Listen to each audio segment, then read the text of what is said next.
o'clock, we'll call the meeting to order. Please call the roll. Golden. Here. Hoffman. Here. Kaiser. Here. Herman.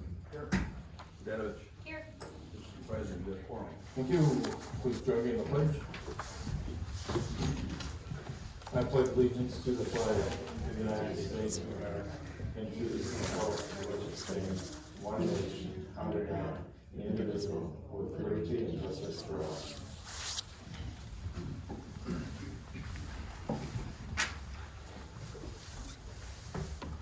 Okay, the first order of business is the minutes. We have two sets of minutes. The regular meeting on December 3rd and then special on December 12th. Everybody get a copy? Motion would be in order to approve. Motion to approve those minutes. By Joe, there's support. Support. Support by Emma. Any discussion? Hearing none, all in favor, signify by saying aye. Aye. Anybody opposed? Okay, minutes stand approved. Any requests from the floor at this time? Anybody? To speak, you mean? I'm sorry? To speak, you mean? Yeah. Oh, I'm just gonna do this real quick, maybe you'll answer me later. I looked for today's meeting on the calendar on the Township website. There is nothing at all on the calendar for this month or any months moving forward. There was a meeting on January 5th of the Parks and Rec Board, I understand. That was not on the calendar. At the Planning and Zoning meeting, I brought to their attention that the Michigan Open Meetings Act is not being followed. I believe this is the Bear Creek Township Board, and in particular, maybe the clerk or the supervisor are responsible for posting these things correctly on the governing body's website. I followed these concerns up with an email to Denny and Emma. I have not received any communications, and I may have missed it, so please let me know if I did, about my concerns. I would like a response to my questions. The public deserves better communication from our elected officials, and I think there's, if you don't, I think I was clear on what the meeting from the planning and zoning that was not on the website. I think I was clear in the email, so if there are any questions you have for me. I was gonna address it in my supervisor's report. Thank you very much. But I don't know, Emma, did you have? I don't know whose responsibility it is, and I just didn't, so. Yeah, if you wanna address it in the supervisor report, that's fine. Thank you. Nope. Anybody else? Any other public comment? Yes. You can stop there if you want. Oh, okay. I mentioned the, wanting to have you look at changing the poverty exemption Yep. to focus And I'll on address AMI. that in my supervisor's report. Excellent, thank you. Any other Should questions? I speak now or? It was really on the agenda. Okay. You can do it then. Yeah. Anybody else? Thank you. Got approval of the agenda? Anybody got a motion yet, or? Motion, I'll make a motion, we approve the agenda. Okay, moved by Joe, supported by Tom. Any discussion? Hearing none, all in favor, signify by saying aye. Aye. Aye. Anybody opposed? Firehall update. Garrett's got some pictures and stuff, pretty current. Don't have a report from Ironwood, just with the holidays and certainly the kid was sick or something, and that the doctor didn't get it out, so, but everything's coming along pretty good. We're in the finishing stages. There's the roof, there's some heat loss up through the firewall that's being addressed right now. Then just the normal punch list items, and there's quite a list of little nicks and bruises down there that got nicked up, and now the garage door just got hit yesterday or the day before by one of the contractors. So one of the panels would have to be replaced, but overall, it's coming together, I think, pretty well.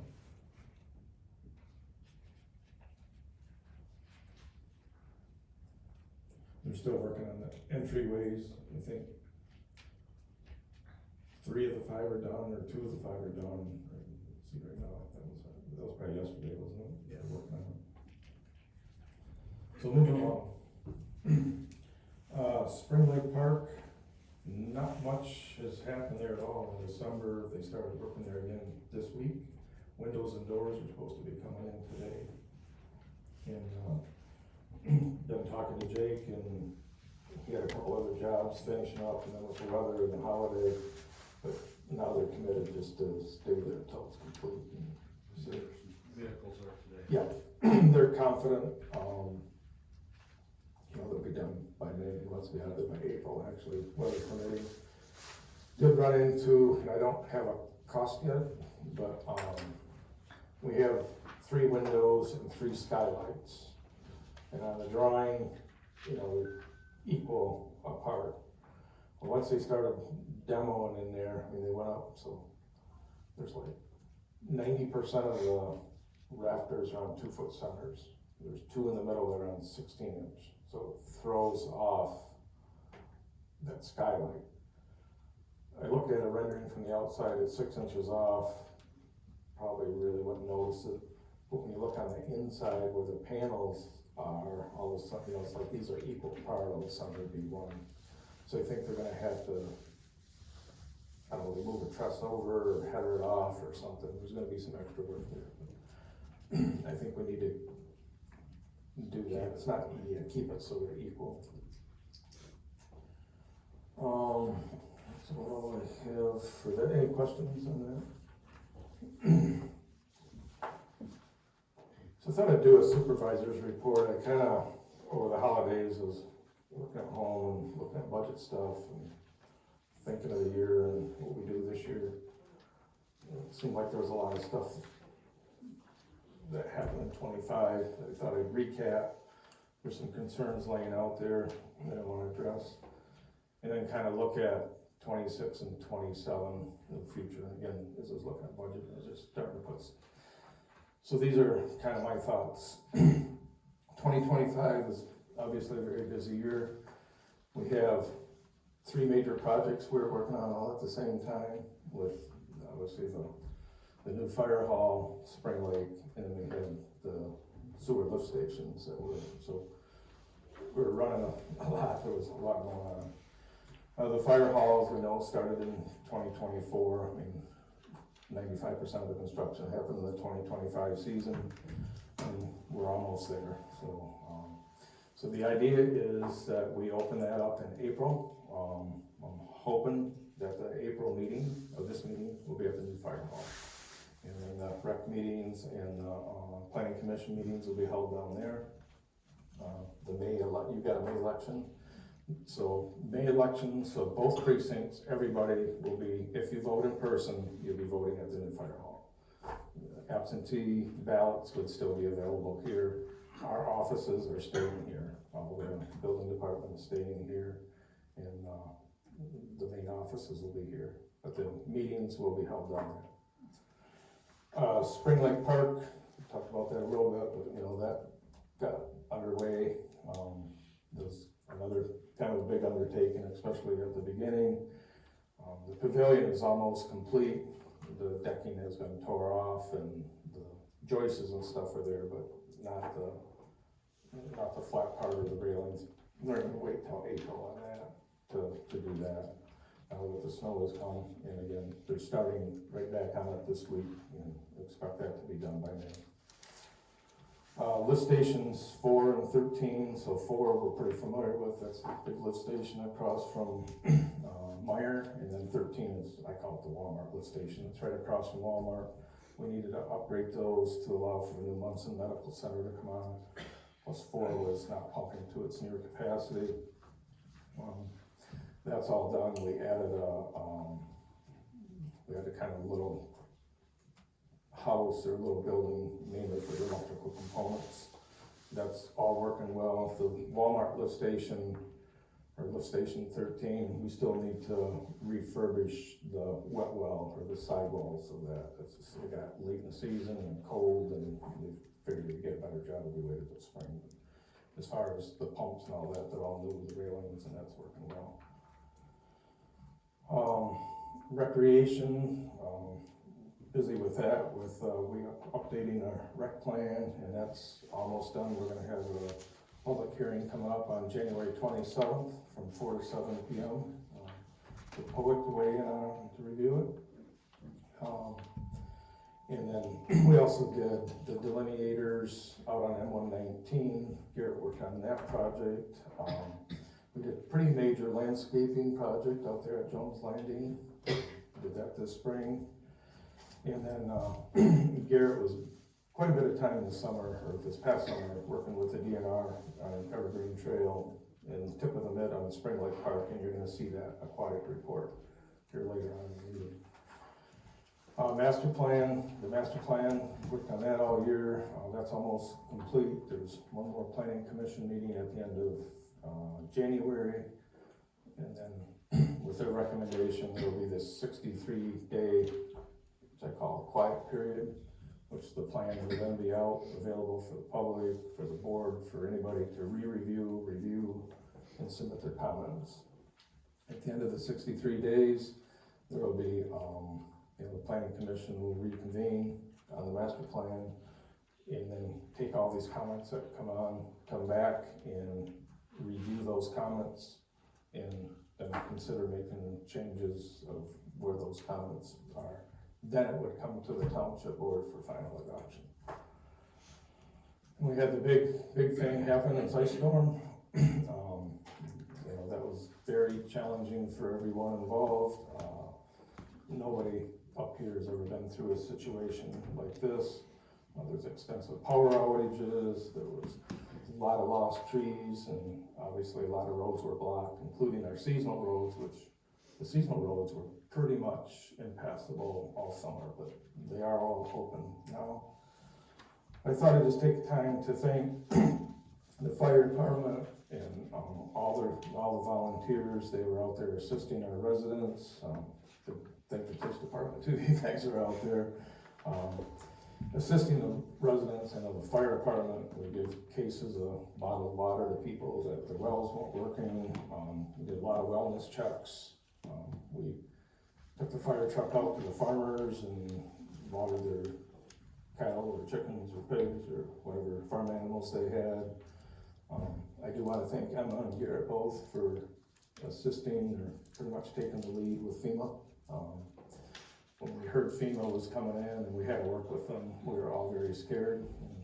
And it was probably one of the, I don't want to say it was the easiest process we've gone through, but you guys did way more work on it. Yeah, it was very efficient. They knew what they were doing, we didn't, but they guided us. It was really a great experience, actually. And then the sewer authority also, they had challenges, with all the power outages, with infiltration, the generators, they run for long periods of time. They had a hard time first getting fuel. They were running downstate to get fuel,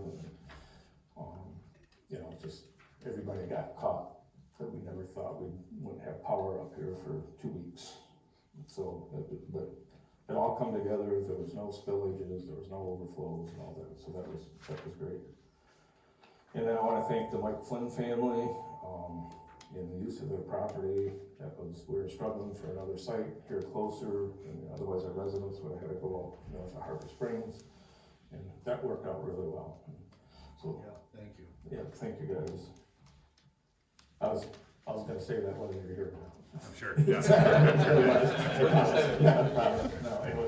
that was great. They stepped up, and actually, I felt kind of bad because the brush pile was there longer than I ever thought. I mean, it lingered, and nobody complained. It is cleaned up now, so that's the main thing. Also want to thank, again, our fire chief, Al, Parker Fairburn, John DeMoose, Matt Bly, and Dave Boyer, for all their leadership in this thing. They met hours and hours, and I know emergency, people were cold, they were hungry. The first day or two, everybody got through it, but by the third and fourth day, people were starting to feel the pinch, and there was a lot of emergency planning to get, some things seemed to come slow, but it was all done right, and I want to thank that. And also I'd like to just thank the Township Board for back, I think it was in 2012 or 13 era, we looked at getting a generator for this, to make this a warming shelter, an emergency situation. And at the time, it was like a stretch because we never needed it in the past, but working with Al, and, you know, what Red Cross had, and there just wasn't a lot of buildings around. You know, Red Cross wasn't down the road. You know, this turned out great, especially the first few nights. We had people sleeping here, you know. I know the first night I walked in here, there was a lady that probably would have kissed me if I wasn't so ugly, but she was on oxygen, or her husband was on oxygen, and they were down to their last hour on their battery. You know, they lived out on Quick Road, and she just heard about, you could come here, you know, they were plugged in. But people were plugged in with cell phones and batteries and all that stuff, and water. Water was that was probably the biggest thing, you know, getting water out of the place. But anyway, we did get through it. We all learned a lot, and a lot of these things, you know, I know like at the sewer authority, I think we got I think it was 1,000 gallon fuel tank we got out there. Maybe it's 1,500, you know, or before we had a couple hundred gallons. And I know there's been other, if that happens again, which I hope it's a one and done, but if it does happen again, we'll be better prepared. Grants, we were able to secure a couple grants, one, thanks to Garrett again, from the Dosky Harbor Community Foundation, $9,500 for Spring Lake Park, and then of course the Michigan Trust Fund for $300,000 for Spring Lake Park. And then FEMA, we don't have the money yet, but we're all approved. We'll be getting $29,431 back for the township, and then $30,547 back for the fire department. And we're actively working, started in 25 with DTE, on getting a tree planting grant for Spring Lake Park for the trees, some of the trees that got damaged down there. So what can we get? Is it up to 20? Yeah, I believe so. Yeah, around 20 trees we'll be able to get. We brought in a couple consultants in 2025. We worked with LOR Consulting kind of for the future growth and long-term planning of the township, and also the fire department. And then brought in Rod Taylor, financial advisor, just for the stability of the township and also the building department. So that's kind of a review of board things. And then during the year, we had a request for sewer. We had a request to change our ordinance from requiring, if they're required to hook up, to go from 6 months to 18 months.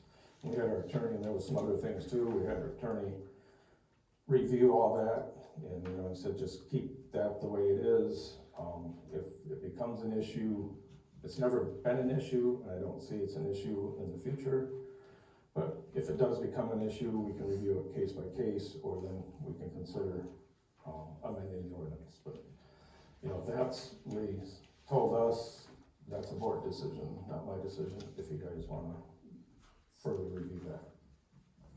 Meeting postings, we had a request to change our website for easier access to our meeting notices. Currently, our notifications meet the Open Meetings Act, but we are looking at improving our website, and you'll see that tonight later on. And then, we didn't really want to do anything midstream until we really know who our provider is. That's why the last few months we knew we'd be getting this RFP out here this winter for hopefully a new consultant, or maybe it's the same consultant or provider. Sorry about that. Documents on demand, we've added a notification system that we didn't have before. I think you set that up. Residents can sign up to Documents on Demand to make a free account and receive the notices, the agendas, and the minutes. They can have an email directly to them, and that mitigating the need to constantly be checking the website. And this service is beyond the Open Meetings Act. So we do meet the Open Meeting Act with our, I know the calendar here, can you quickly, I don't know enough about the calendar. So the big issue with the calendar is that website was originally designed, it was designed by a group, and their intention was that they were going to be managing the website for us. Now they no longer manage the website, we manage the website for ourselves.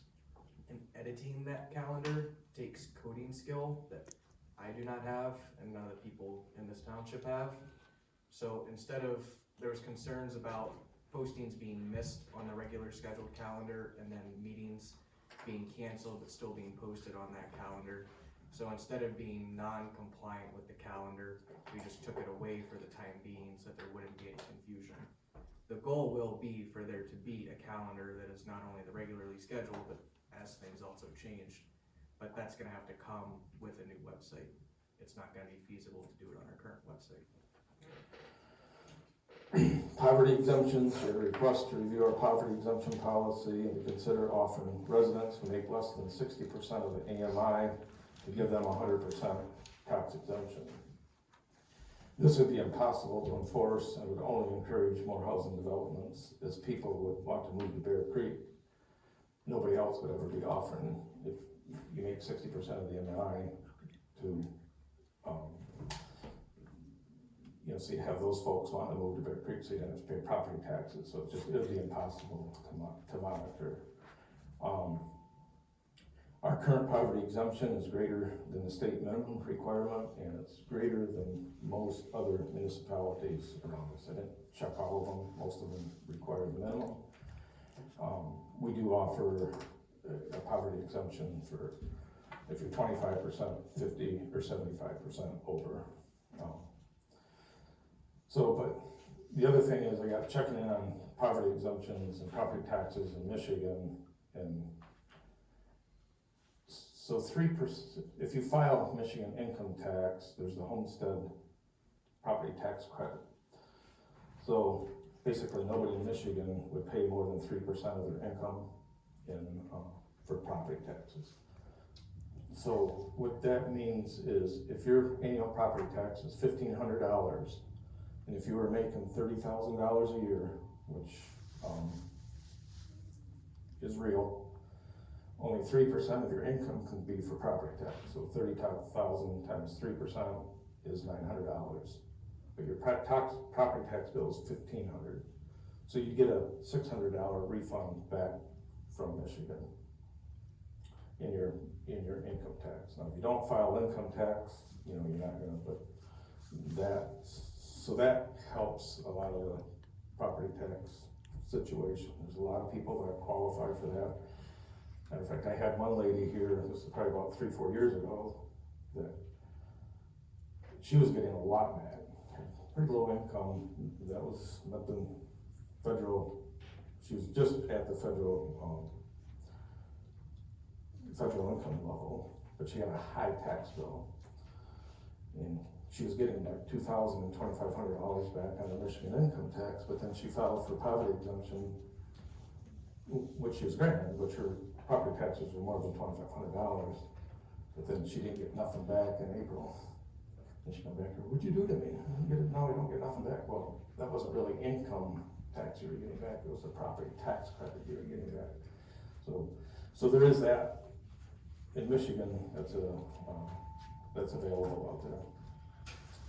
Employee conflict, there was a letter passed out at the last county planning commission meeting regarding the conflict of interest of an employee that we have here at the township. I just want to clarify, Scott is not an employee of the township. He is an appointed official for the clerk. He works solely for the clerk. The board cannot give Scott direction to do duties or not to do duties, or I can't in the office, only the clerk can do that. As long as he's doing the statutory duties of the clerk, which that's what Scott does. So he's not an employee, so there's not a conflict of interest there. I know the county has looked into this before Scott started here, being the appointed official, and their attorney said there's no conflict in that, so I want to make sure that gets out there. I think the concerns are from They arise from a tough planning commission case that's been recently in front of us. And we are governed by the county zoning, and county zoning does rule. We recommend to them.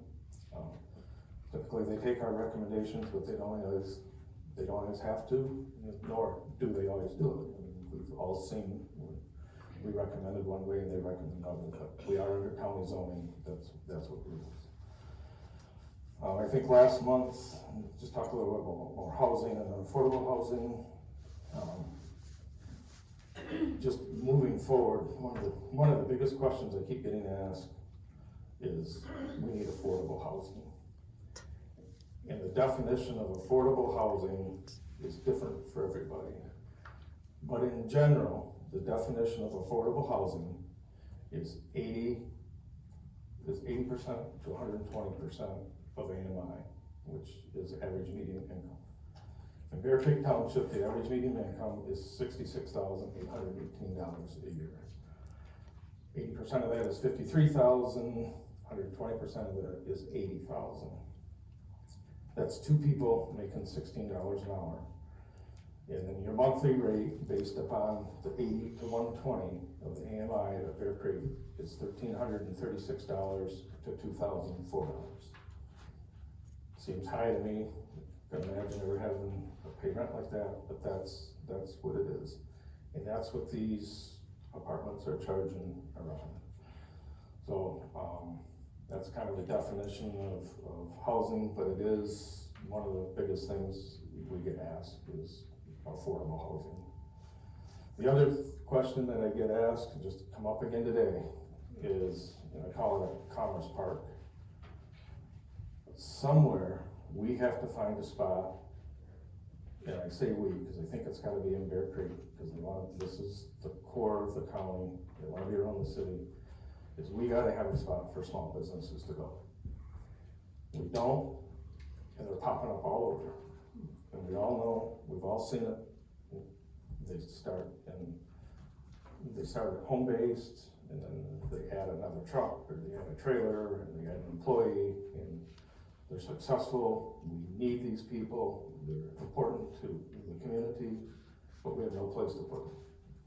And if you try to say, oh, go out on 131 and buy a lot, well, it's $1.5 million.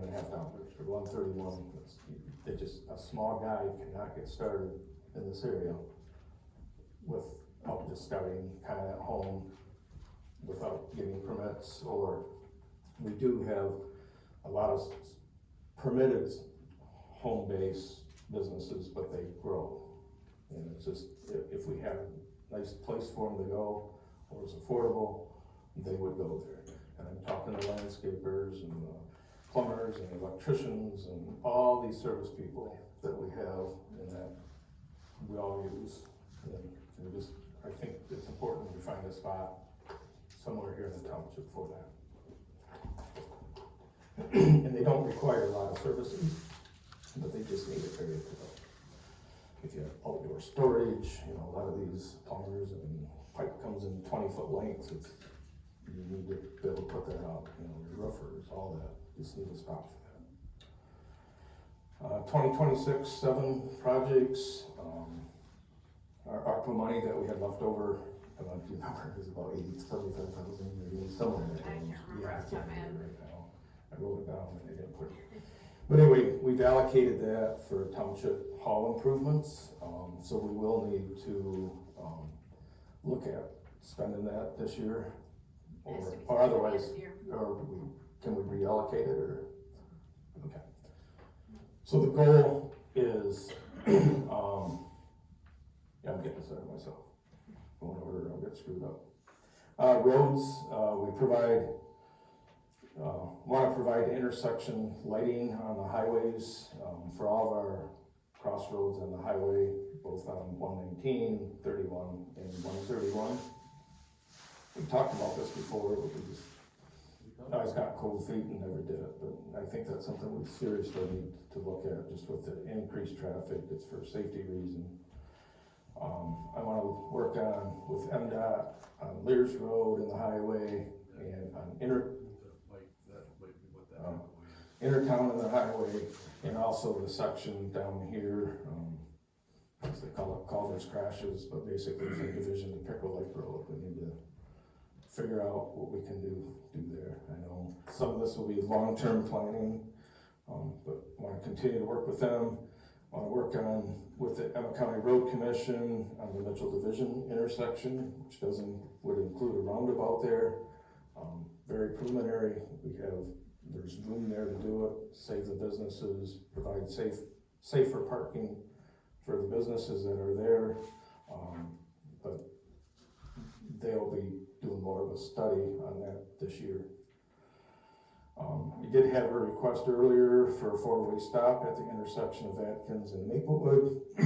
That study did come back, I just actually got it this week, that intersection does not meet the criteria for a four-way stop, and there's a report that Brent sent to me. Bike pass, again, want to work with MDOT,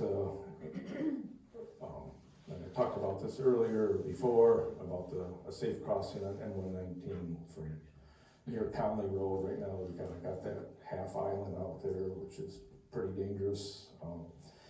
They did get approved for a hog light there, which would be the people on the highway, the cars on the highway would be stopping if there's pedestrians crossing. And right now, there's just a confusion. Some people do stop, some people don't stop. There's a narrow median in there in between that would be coming out, and just have, if there's pedestrians, you would stop, and there would be a flashing light there for that. I'd like to work on providing a pedestrian bike path along Lears Road, basically from Anderson Road down to Howard Road. There's sidewalks all in front of Walmart, there's sidewalks going up to the casino. There's nothing on Lears, kind of from the corner of Myers, past maybe a little bit east of Myers to Anderson Road. And, you know, with the tribe developing their property, with now housing being up there, with fast food being up there, there's just, you see more pedestrians walking. I get quite a few calls from the people that live in that area, from behind Myers a lot. You know, they need a safe place to walk. But this is gonna have to be a joint venture with the tribe, because part of Lears Road is tribal and part of it is county. So we'd like to, during budget time, I'd like to get some money for engineering study on that.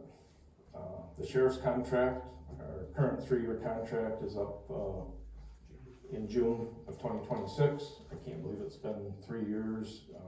I don't know what we would do without this contract. So I'll be talking to the sheriff here in the next couple of months regarding the renewal of that contract. But also, I'd like to talk to him about adding another deputy so we can have 80 hours of coverage to the township. You know how busy we are, so we think that's needed.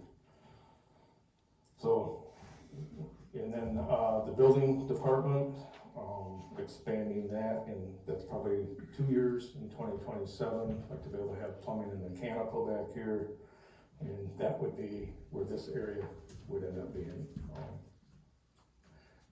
As a board, we're gonna have to have an architect look at this, give us some drawings, and either we move, you know, the assessor, the supervisor, the clerk, and the treasurer, and make this kind of the main part of the building, and have the building department expand back there, or we leave that back there, and then kind of move the building department here. I'm not quite sure, but we need some office space, and then we need a nice, or a place for, like a conference room where you can go in and 7, 8 people can sit down. Resort's got a real nice conference room when they did theirs. That's kind of that idea there.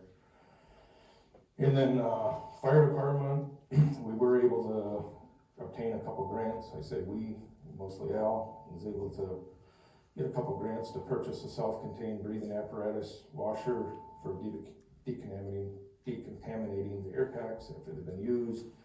And we also were able to purchase an air filling station, so we can fill everything in-house. We've upgraded our 1986 brush truck with a new truck. It's a 2025 1-ton out there. And then for 2026 right now, I don't know why this thing's doing this.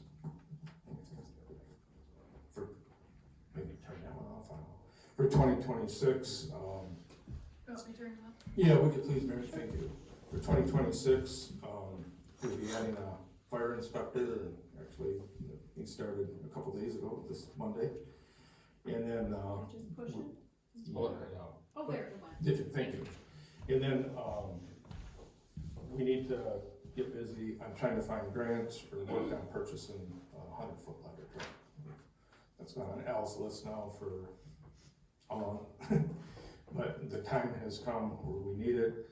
These things are 3 years out, 4 years out, so we're, and I hate to even mention 2030, but by starting today and building that, we're talking 2030, and, you know, just.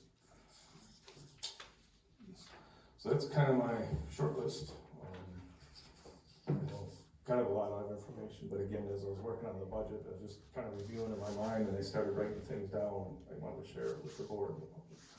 You know, with the ice storm, 3 major projects and master plan, 2 master plans, that's usually about 3 years of township activity, you guys. We did a lot of stuff last year, really did. I haven't shared this with my wife, but I'll show her, that's why I haven't been home much. Anyway, budget, we'll be talking about budgets here, setting some meeting dates here soon, so. Anybody got any question on the board level with anything?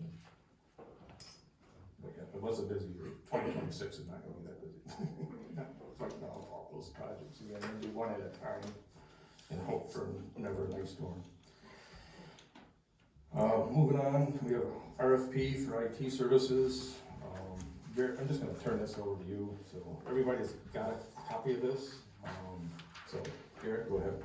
So this is a pretty rough draft that you have in your packet. There's still some numbers that I'm tying together, kind of things on the back end, you know, what type of architecture holds our servers, what kind of computer, you know, structures that we have. But the meat and potatoes is there. So I wanted to get it out to you guys so that if you had anything that you felt needed to be changed, that you could get it back to me, and then hopefully come the February meeting, we could get this approved to actually go out for bid. Our contract with Common Angle ends in April, which lines up with our new budget year. Whether it's Common Angle or another IT provider, you know, we'll find out. If you recall, Common Angle came back with a pretty steep price increase. They're saying that they're kind of correcting for the market, and that might be the case, but it was large enough that there's definitely a need to revisit those services.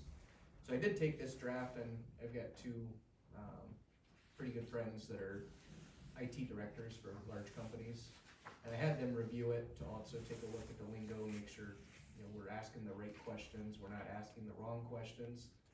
They think it's put together pretty well, and I also, what I used to make the bones of this was looking at other townships and municipalities, their RFPs for IT services. So I think it's a pretty good, you know, 95% of the way there. There's a couple things that are highlighted in there that I'm still working on verifying, but I just wanted you guys to be able to review it, because the goal will be in February to bring it to you for approval to go out to bid. So if you have any questions, as you're reviewing this in the next 3 weeks, get our questions back to Garrett, so we can research it, you know, so in February, hopefully we can adopt it. If we get a bunch of stuff in February, then we can delay it another month. And again, our contract with Common Angle Does end, oh, it's April. I think it's April, isn't It, it? maybe it's April 30th. yeah, it might be, It's- yeah. but it's coming up, I mean, yeah.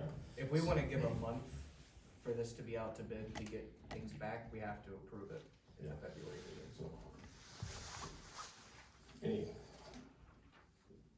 I know you just got this yesterday or whatever, you probably haven't had a chance to look at it, but again, if there's any questions, get a hold of Garrett on that, because I'm a paper and pencil guy, so don't ask me anything, just Emma or Garrett probably.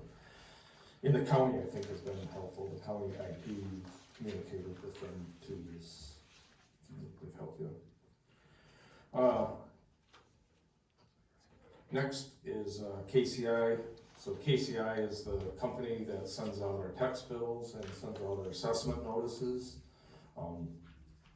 those will be going out, the assessment notices will be going out basically the last week of February.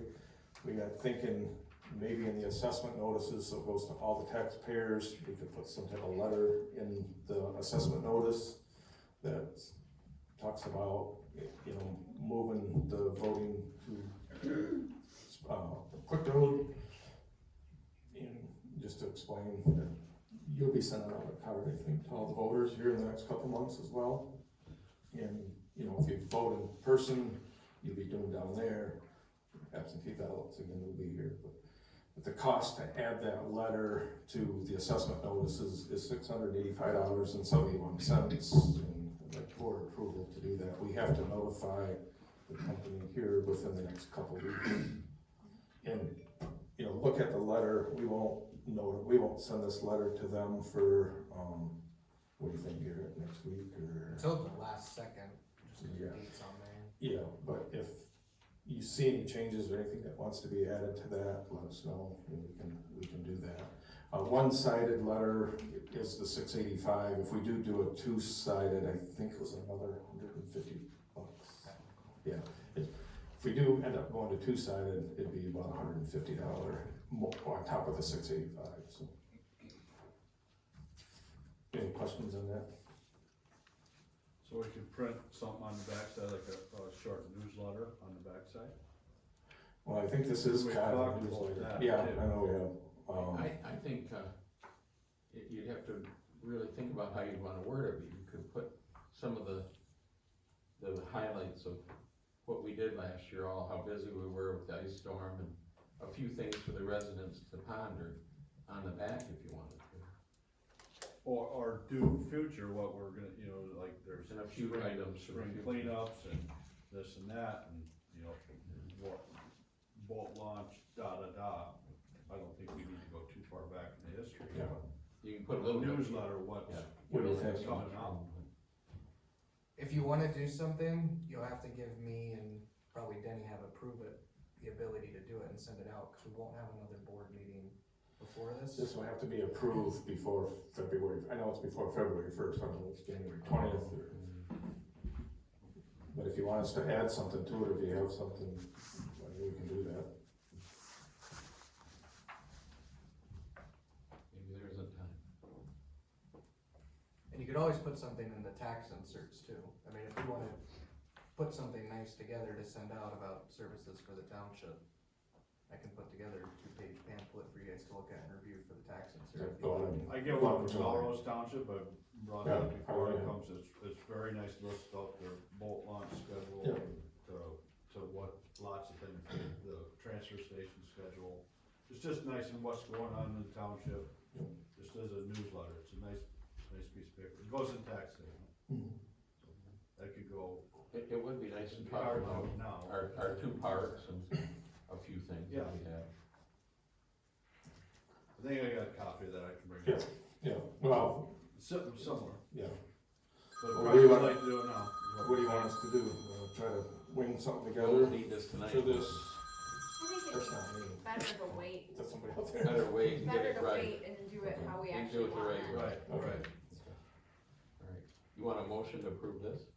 Yeah. I'd like I'll to- make a motion that we approve this language to send this out to, Why don't you just make a motion to approve the notice to go out into the assessment notices for $685.71? Yep. Because we might end up, if somebody wants to Tweaking it or tweak something. that or something. okay, this is- I made that motion. Okay, moved by Joe, do we have support? Support. Supported by Emma, any discussion? Here none, all in favor, signify by saying aye. Aye. Anybody opposed? We'll continue with, take a look at this in the next few days, and if you have anything you wanna add, let us know. The aquatic survey, at Spring Lake Park. Garrett, you've been working on this, if you wanna go through that, or hit the highlights, please. So the history of why we did this is last year we were asked by the Tip of the Emmett Watershed Council if we wanted to purchase the beetles that eat the purple loosestrife. And we did not know if we needed to, so Is his mic working? Not really. Got a little closer. So the board approved the signing of a contract with Tip of the Mitt to have them go out and survey the entire park. Actually both the water itself and then along the shoreline as well. So this report is kind of the completion of their work with us. And I'm gonna try and look through my paper and run this at the same time. So it might be a little bit slow. So here you can kind of see this is the area that they covered. So they only went up to Conley Road, they didn't look past that. That was in Bear Creek Township property along that one. So that was the area that they went over, and these are the highlights. There's more to the report, but these are the actual different plants that they found. So they did 31 sites, and there's another map that will show the sites that they actually pulled the plants out of. But what they do, it's kind of like a rake. They went out there in a canoe, rake the ground, rake the surface, pull up the plants, and then identify each plant at that location, and then tally it up. And they do that 31 times, and with that, they can extrapolate across the entirety of Spring Lake. So here's the different locations that they went out to. So you can see they went kind of all over the park there. Here's just an example photo. So if you haven't been out to Spring Lake Park, the ash trees have kind of died off, and that's due to the emerald ash borer. And then there's a lot of lilies. We didn't know about the purple blue strife. There's a lot of different types of grasses down there.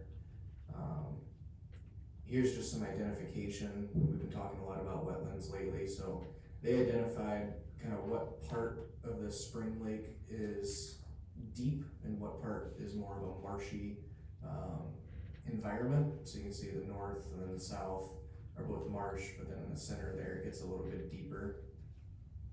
And this is the big one that we were looking for, was the purple loose strife. So this shows where those plants are being found when they went out there. So obviously the southwest corner is the largest population, but there is a little bit in the northwest. And when they went out there, they also looked to see what sort of growth there is with the purple loose strife. So the way that these beetles were, so the reason why purple loose strife is bad is because it chokes out other plants, and it's also not large enough to allow the different like fish or other insects or species that live in the area to hide from larger insects or larger fish. So the actual environment within the Spring Lake, eventually the food chain just works its way all the way to the top, and then all of the animals in it die, which isn't healthy for such a small lake like this. It really depends on the nitrogen cycle in order to thrive. So that's why you don't want a huge abundance of the purple loose strife. What the beetles do is that they only eat this purple loose strife. So they go out when they did their survey and they looked at the damage of these plants.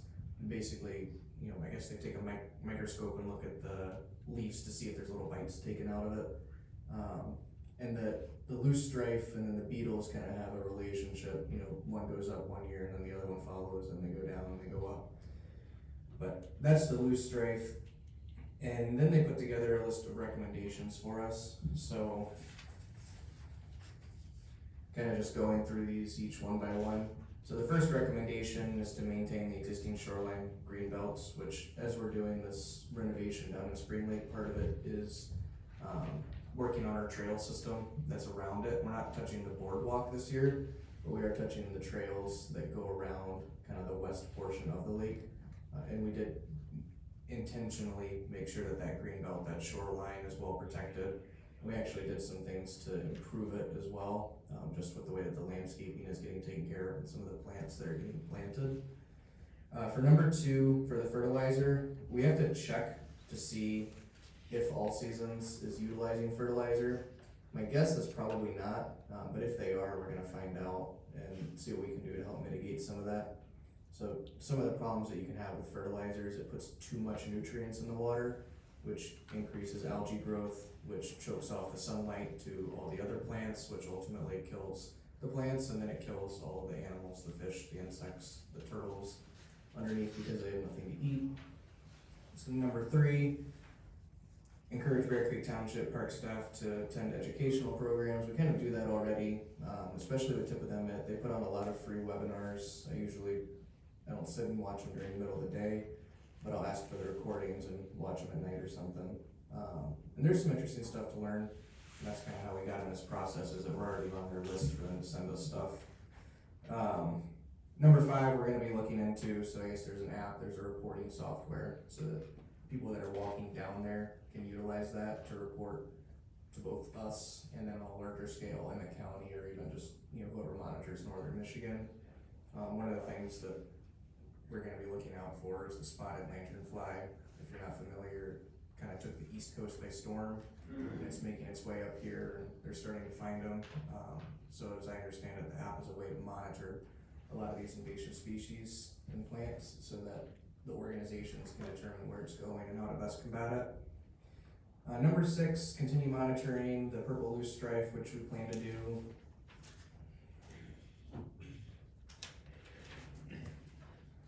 Number 7 is to start efforts to treat the existing small patches. So the takeaway from the report is that our loose strife is not as bad as we were expecting it to be, but we do have a problem with reed canary grass. It's very, very dense, and it's present throughout the entirety of the park. Tip of the mitt does not do removal, and depending on the plant, they can sometimes give you guidelines on what to do.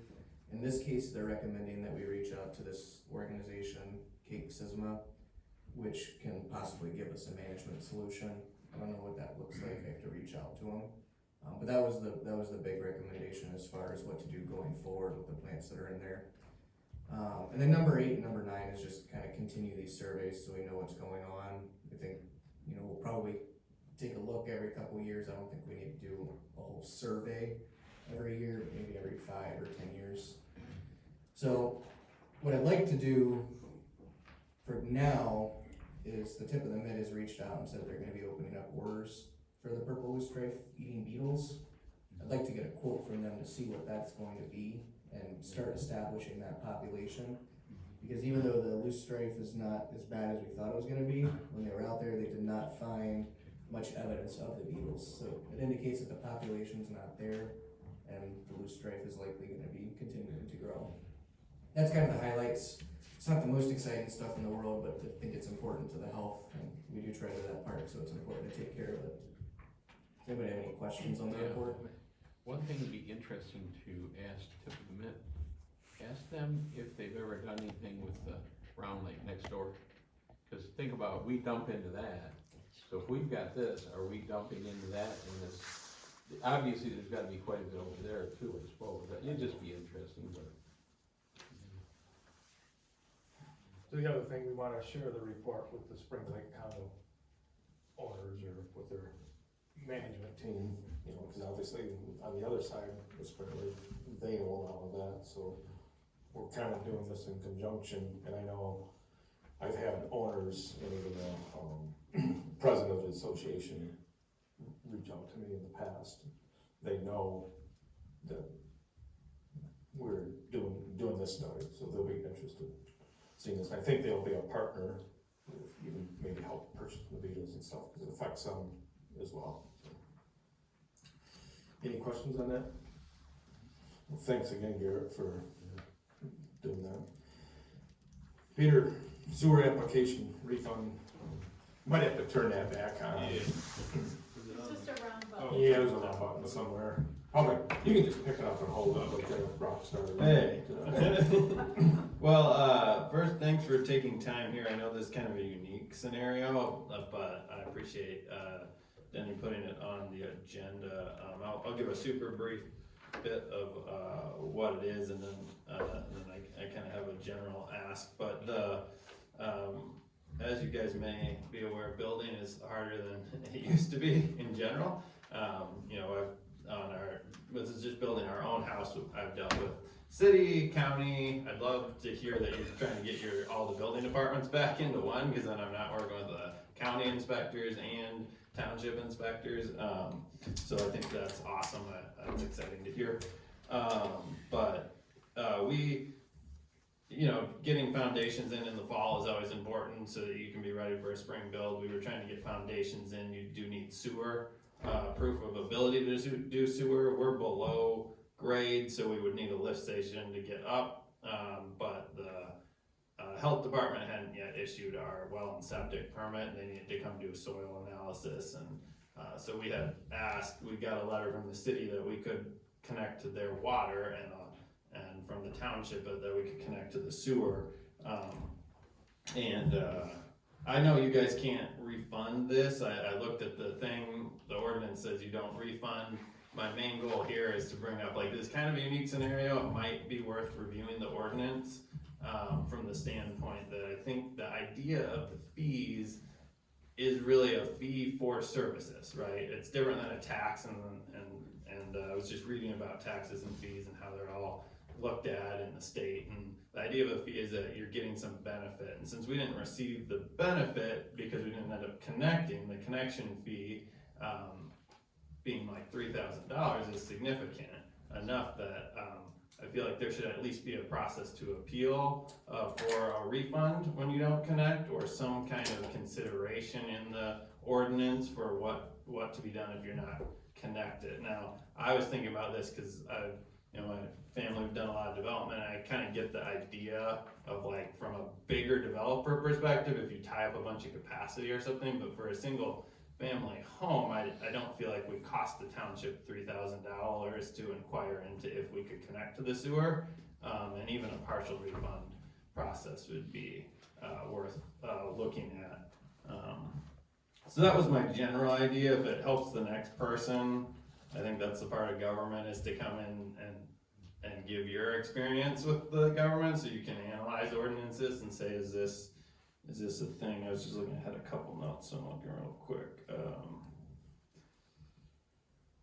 But yeah, I think that's the general gist of it. If anyone had questions or whatnot, feel free to let me know. But I love the list of all the stuff you were doing too. This has been a great meeting. I really like the idea of small businesses, and I'd be happy to.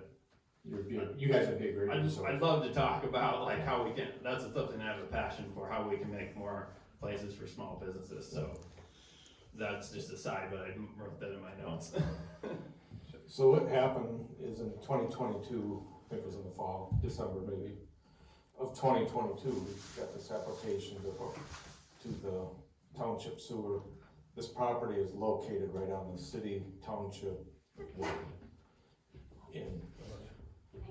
What's that?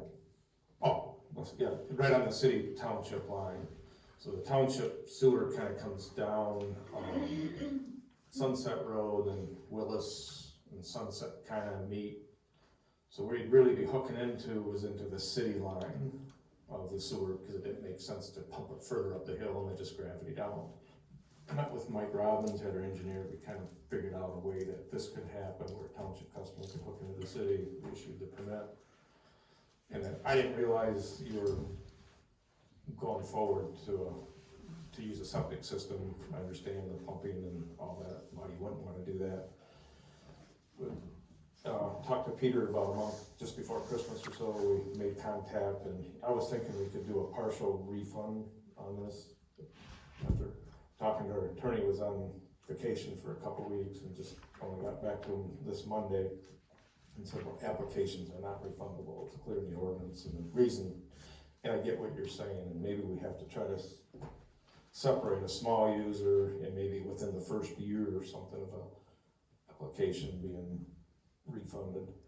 But it is because, and there's been cases that actually happened out in Springville Township 25 years ago, where there was 17 or 18 taps left over along the lake, Crooked Lake, and one guy come in and bought them all up. Then he held everybody up, kind of hostage, or he had to build a house, is what happened out there.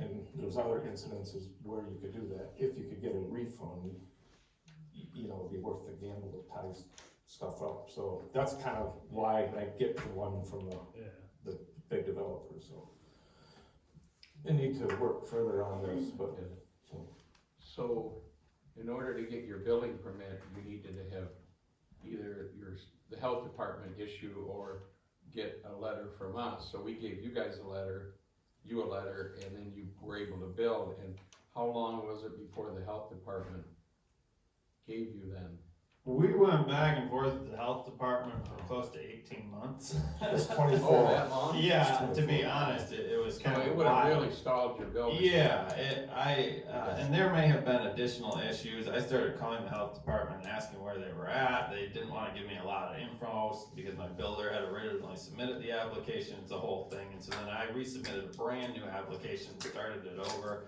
But yeah, it would've slowed us down significantly. down, Now, I'm yeah. not sure if that's typical of the health department, that it's possible that like timing, right, it was 22, there was still a lot of hangover from COVID backlogs of stuff and whatnot, but, yeah. I think his health department, I looked in the file, I don't know, kind of, the building permit got issued under sewer. Right. And then some point in 24, it changed from, sewer to health department to septic. Again, I didn't become aware of this until it was the last month or so, I guess, so. But, Right. Yeah, and we're just finally to the end of building, which is, it takes a long time, and when I was going through final numbers with my builder, he's like, well, we have this fee, and I was like, well, why do we have a sewer connection fee? Because we built a septic, and that's why then I brought it to you, because I became aware of it. But thanks for bringing that up, and do make a good point on your frustration, but if it does look, and again, this is something we never dealt with, a refund. Most people, when they get money, they use it, never Right. had anything, so. Right, the ordinance, that's where like the language of the ordinance, while it says there's no refunds, it says each person desiring to connect to the system shall pay a connection charge and inspection fee for the privilege of using the facilities and receiving the service of the system, which we didn't end up doing.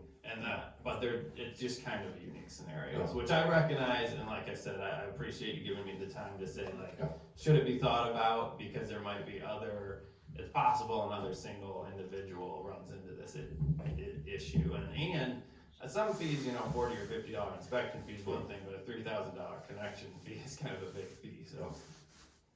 Thank you. Budget meeting dates, like I said earlier, we're gonna start working on the budget. I was thinking of Friday the 16th, which is a week from Friday at 1 p.m. Emma's still on maternity leave, but she's been helping and guiding on the budget process. She's working from home on that, and I think we'll have stuff ready to go to give to you guys. January 16th. A week from Friday, if we're available. I know Friday's not the best day, but that's the day she can find a babysitter, and then the following Wednesday, the 21st. Which typically we try to stick to Wednesdays. 1 o'clock? At 1 o'clock is what we're thinking. My goal would be to have things for you on the 12th, so you'd have a couple days to look it over. Does those dates work for you guys? I think so. Yeah. Goal is to take care of the baby. Well, yeah. Your goals have changed in the last few months. So if that, we can pencil those in. And we'll get those posted. They won't be on the calendar because the calendar's not being used, but they'll be posted on how you post them, normally post them. Commissioners report, I didn't see Brian in here. Planning and zoning report, can you do that? There wasn't really a Yeah, plan. There's the master. There's not much to report because we didn't have a regular meeting, but we did have a special meeting to review the last couple chapters of the master plan. So board members, if you have any comments on the chapters presented, I would encourage you to get those to John. And I know he's, gonna work on finalizing something for us. I think his goal is for the January meeting. I don't have that for sure for him yet, but that's that's what we're anticipating. Mitch, do you have anything else from the master plan meeting? Perfect.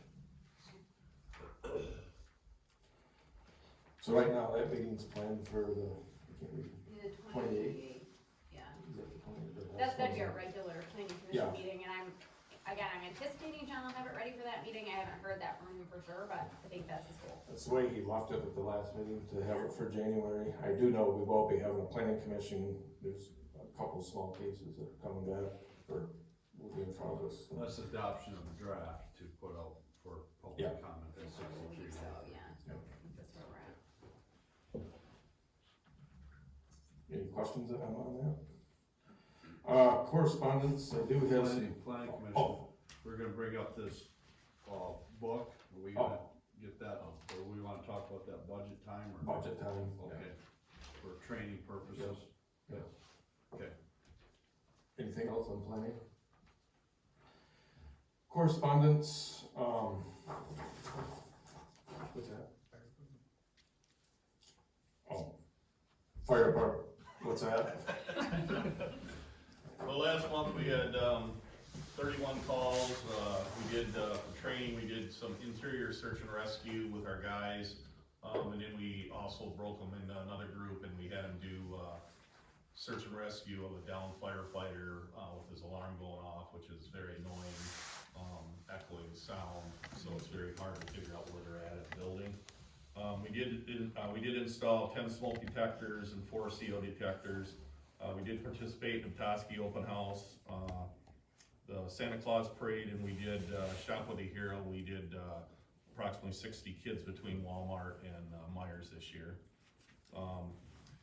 Just want to touch base, we did, as brought up earlier, we did help Harbor Springs in the fire they had over at the storage units on 119.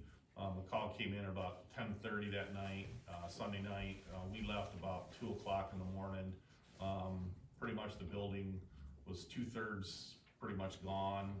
There was, I think, four or 6 units that was left, still standing. We turned around and got called back there to help them at 6 o'clock for the other remaining part of that building, fully engulfed. So that basically wiped out one complete building. As far as, that building is a very old building, so, I don't know if there was much zoning and planning that was done when that was built, but I can say that the spacing between the buildings was adequate. It never infringed on the other buildings whatsoever. Our biggest problem was water. There's no water in that area, so we went up to Hathaway and Mink Road, or not yet, Clayton, to a well, or to a fire hydrant up there. And of course, we got 6 to 8 inches of snow during that whole time frame also. I did talk to Brent today at a meeting I had earlier today about his night guys. When we had the older guys running those trucks, I mean, that pavement would have been running water. These guys were putting out as much sand as I could put out with a 5-gallon bucket. So he said he would necessarily talk to him about that, we need to, definitely get some sand on those roads for us. But overall, nobody got hurt, unfortunately there was a lot of material that got damaged from residents that had stuff stored there, but, it's the beast of the game, so. We had a pretty good mutual aid response, I don't know how many guys. We had 8 guys respond. We took, the initial call, we took 3 trucks, we took 2 tankers and an engine company. And our guys pretty much stayed together as a team, and they fought on the west side of the building. And then, the 2 tankers along with, Alanson and Harbor had a tanker each and held water. I think we hauled, between the 2 trucks, we hauled 14 loads, so. Yeah, that's a lot of water. A lot of water. What's a load, 1,500 or? 2250. Or 22, wow.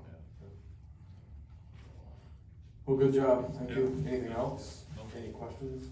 Just another thing on that, as we see these buildings coming in our township, and, we're making some changes on how this is being done, and we're requiring water supply on site for these buildings and stuff, and if they can't provide water, we're requiring, we give them options, and some of those options are, you provide us water, you sprinkle the building, or you compartmentize the building so it's small enough for the amount of water we bring on site, and it's monitored, it's a monitored alarm system. So if this, I'm hypothetically, if this building had a monitored alarm system in it, that'd be early detection.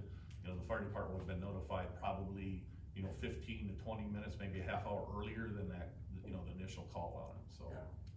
It's time you guys got called out, I think it was fully engulfed, the way I understand it, or at least one of the units was fully engulfed. So when the initial call came down, the guys were over at the sheriff's department, and, they came over, and, their radio communication at first was, the end of the building was fully engulfed, Yeah. so. Joe? So one time I rented a unit years and years ago over there, but I don't know, it was, I think, a building up farther. And they weren't finished all the way up solid. No, they're an open They're all concept. open, yeah. Typically, these buildings just have a screen above. I know, but Some of what I'm them getting go at off. is, No fire if escape. one unit starts, Yeah, they just it's go. so easy, just, Yeah. okay. Then you put a little wind on it. It's like a tunnel.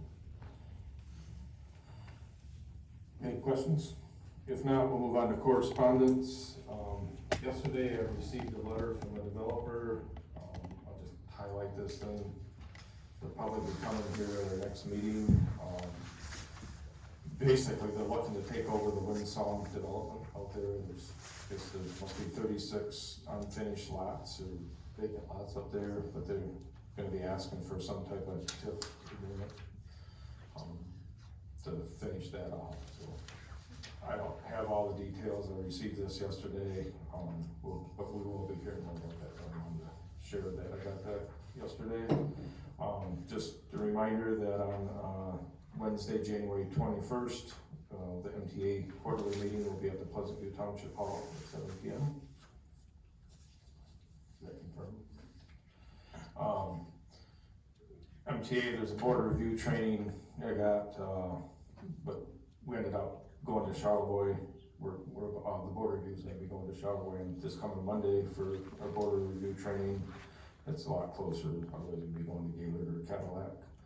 Plus the one in Charlevoix is it free or is it sidewalks? It's free, this one was $100, so.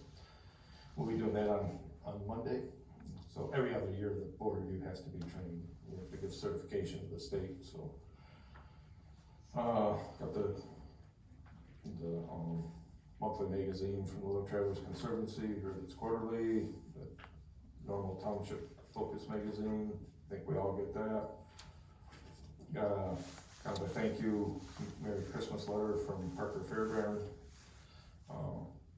Charter, you guys will probably all be seeing this in your bill. Looks like they're increasing their basic service by $5 in select or the next level up. All the next levels up, there's select, silver, gold, and platinum, they're all being increased $10 a month, so. For those of you that have charter, that's what you got to look forward to. That's all I have in correspondence. Clerk's bills, Emma, gonna go through your stuff. Yeah, I haven't heard from you, that's. bear with me, cause I do have kind of a list, so you'll hear from me now. I have bills in the amount of $540,666.50. That includes our December billing for Ironwood that we discussed at our last special board meeting, and then, our last payment to Tri-County for Spring Lake Park.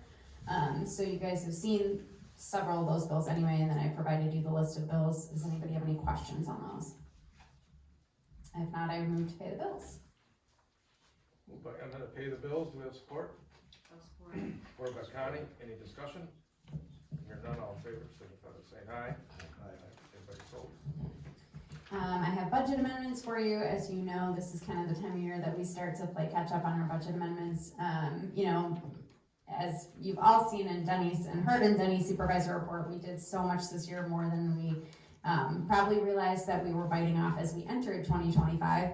And so almost all of these budget amendments are things that the board has already approved and discussed, and we're just kind of playing catch up. So we have $400,000 to the general department for the remainder of the new fire hall, $8,500 to cover Sally's wages while she's filling in for Lizzie, who's also on maternity leave, $500 for mileage for the assessing department, $1,000 for election supplies for the upcoming May election.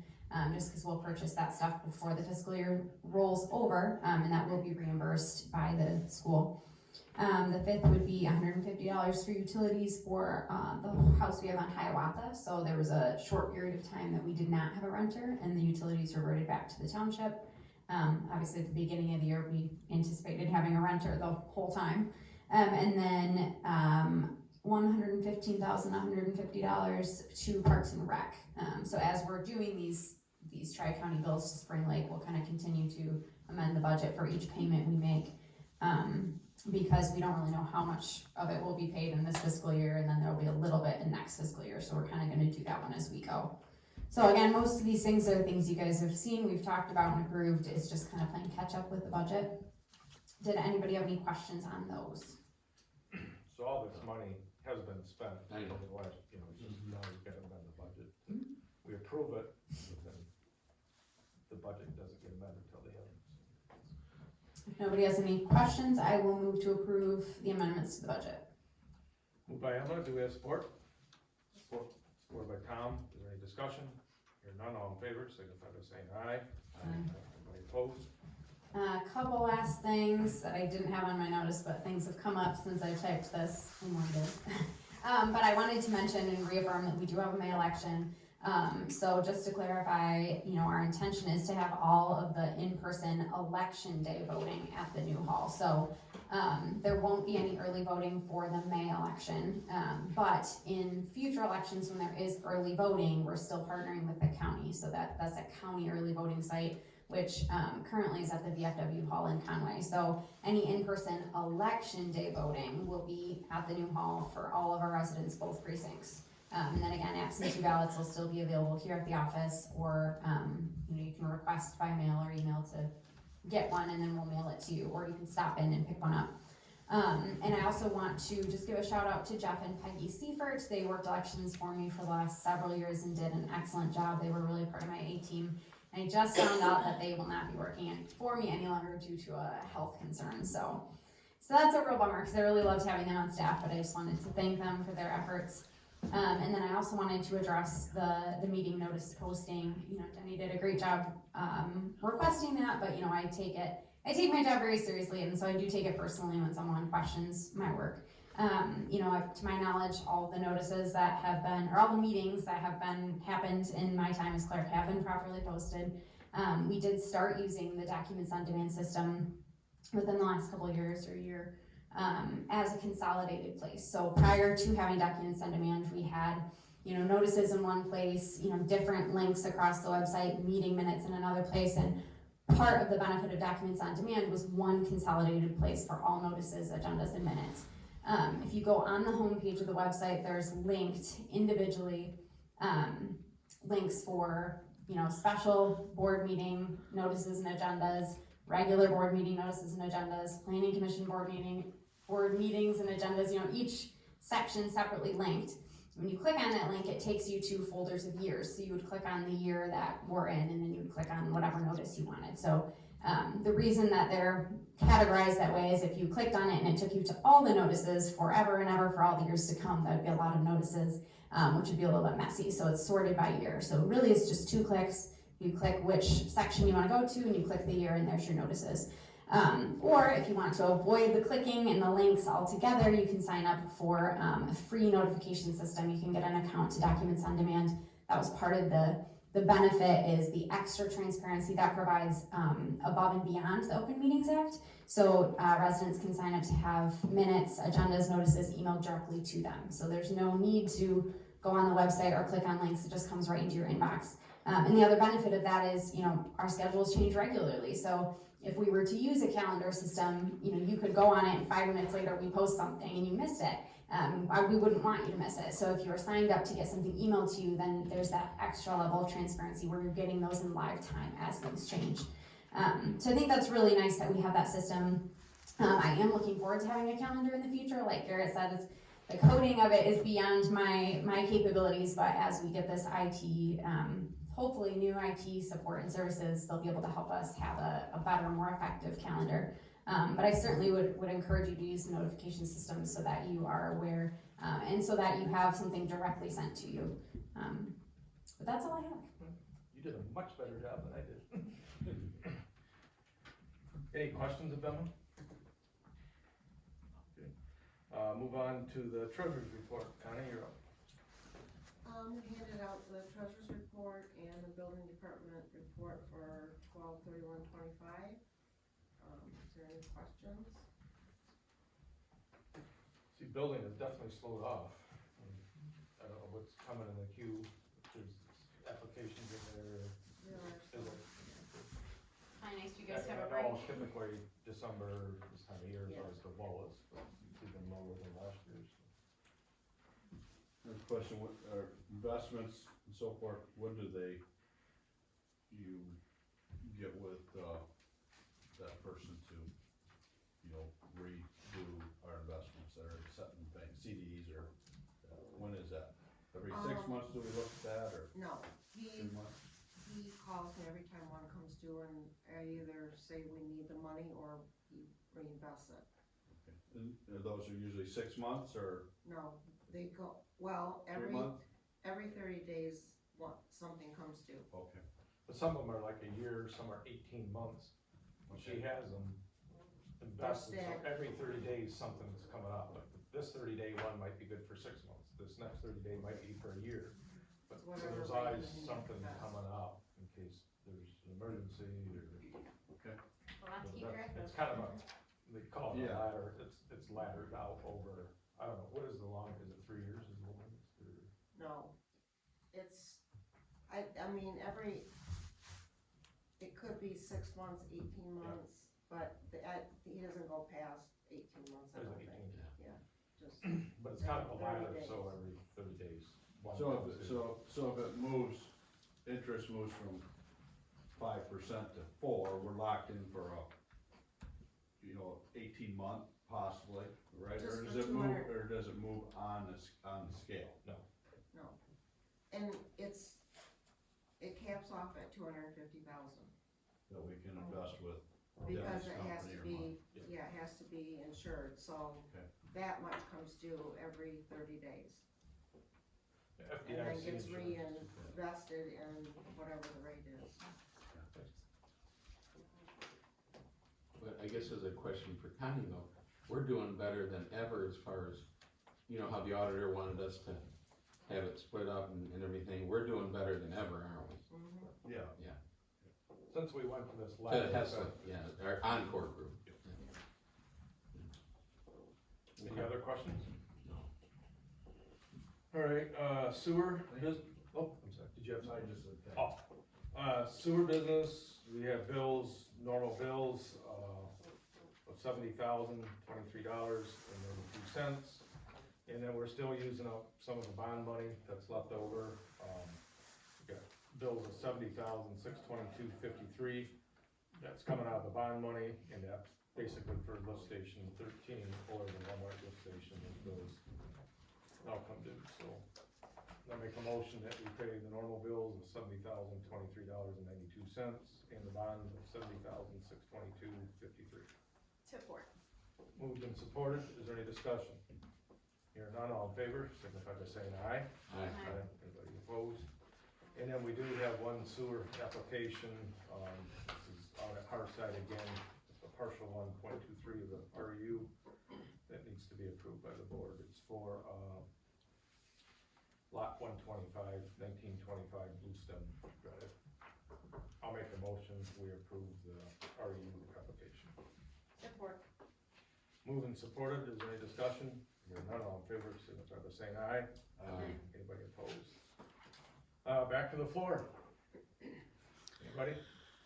I Yeah. have I was looking for some information and then because I found that I had some questions and so hopefully the questions can be answered, I don't know, but I was looking for the selling price of the property on Intertown. The what? For the development, on Intertown, Oh. that property. Yep. And what I was finding, it said over 1.2 million was the sale for, I don't know, roughly 20 acres. And it came out to, per acre, this was pretty incredible to me, $67,781 per acre for that. And I don't know if I'm going in the right direction, but I looked on the GIS to look for the assessed value of that property. It was $152,300. So now this property value is over 7 times higher than before. As somebody who lives now in that area with this very inflated price of property in my neighborhood, I'm kind of wondering how is this going to affect my assessed value and for other neighbors too. I'm sure they're kind of starting to think about the future and how is this going to affect, rates and assessment and taxes having to be paid. I don't know if that can be answered now or if Probably it's, best to come into the office okay, and talk to us on that. I can't just wing it without looking at everybody's, or what you're saying, I don't know what that value really was, I mean, and I don't know if there's an RPS on it, but for the most part, just in general, Right. you know, we break out properties into neighborhoods, so neighborhoods aren't necessarily neighbors like you and I think, Garrett's my neighbor, or Emma's my neighbor, we do like properties. So that will be compared to multifamily properties, not to residential, agricultural properties. Your property and the neighbor's property will be compared to properties, how they exist. As, So you won't get a $67,000, that's what the number come out per acre because Right. you're a neighbor. okay, so I'd be assessed as farm forest, You would be what assessed just like you're assessed now. rezoned Now, for. you're gonna get an increase because residential property as a whole went up in Bear Creek Township, what is it, 12 to 15? Yeah, about 15%. Yeah. So Okay, you'll see that type of increase, but you're being compared to other homes or acreage that sold. You know, so a neighbor, your neighbor, you know, what do you got, 25 acres, I don't know what you got, 20 acres? oh, the one property is, No, your property, oh, with the house on it, yeah, I mean, how much property do you got there? It's less than three. So you're gonna be compared to people that have 3 to 5 acres, or 2 to 5, you'll be in that, so that neighborhood might be somebody a mile away, or it could be somebody right next door. So the development itself is kind of like a one-off where Yeah, it's, it's gonna that's be a different- exclusive to that area, Yeah, it's gonna be, and, their neighborhood will be to multifamily. okay, But it's sold at a price before it was multifamily. Yeah. So how is that not comparable to their 20 acres? Because there's been a zoning change, yours hasn't had a zoning change. So after the classes zoning haven't change, changed. then it makes it actually worth the amount they asked for it? Well, I can't say exactly what it's worth, but it's gonna go up, yes.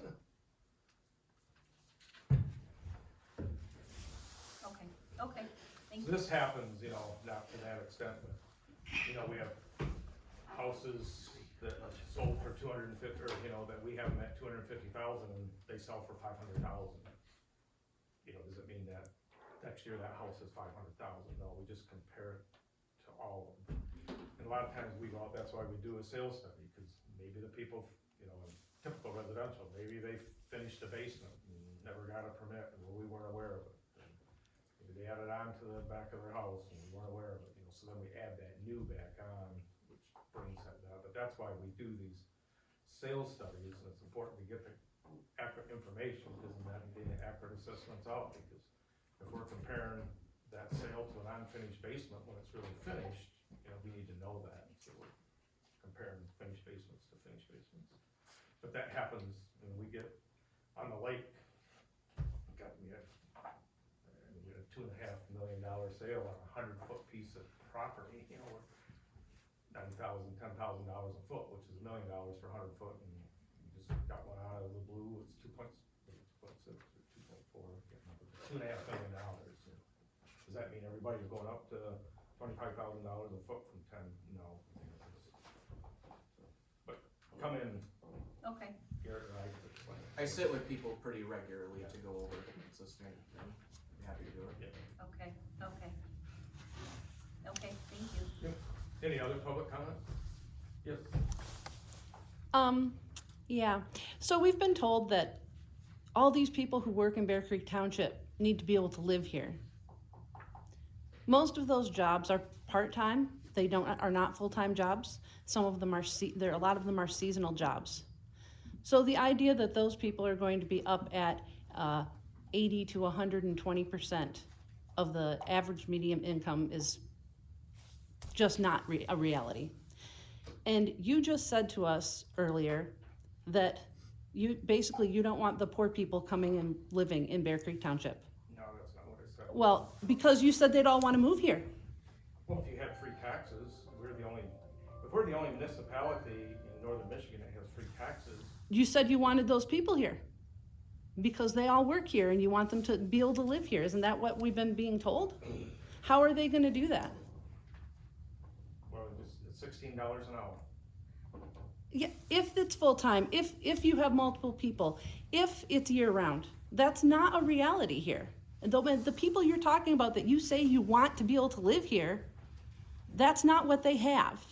And so how is it you're going to accommodate the people you are all telling us need to be able to live here if you're not willing to do anything to make it so they can live here? Well, free taxes isn't one of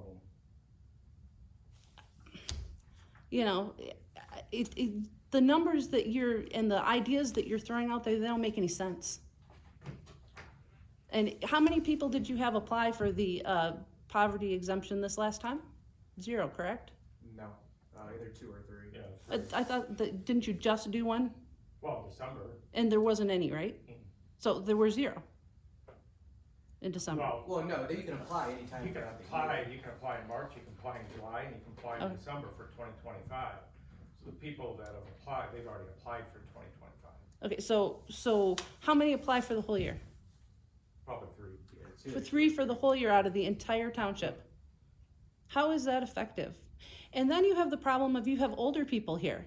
Older people who've lived here their entire lives, that because of the wants of all the people that keep coming here and all of the money you spend, whether it's the oak trim you need in the pole barn fire hall that you're building, or all of these things, those older people are not getting the increases in salary that the younger people are getting. And you're basically pricing them out of their homes. And, you know, what are you gonna do about that?